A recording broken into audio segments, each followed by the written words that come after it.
So I've used glue to finish putting down the rest of my pieces. And again, you can use double-sided tape.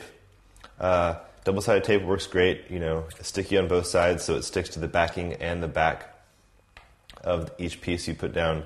But if you ever wanted to take stuff off or move it around, the glue dries and you can take off stuff and still salvage it. If you use the tape, it's a little harder. It's pretty sticky and it retains its stickiness.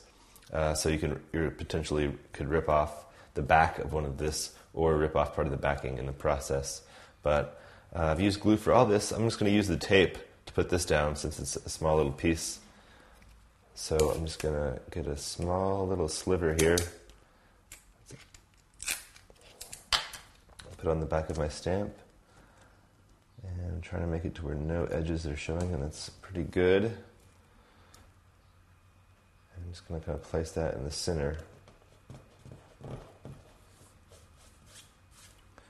And you can always change things around at this point if you want to, but that's pretty much how I think I like it. I think it looks good.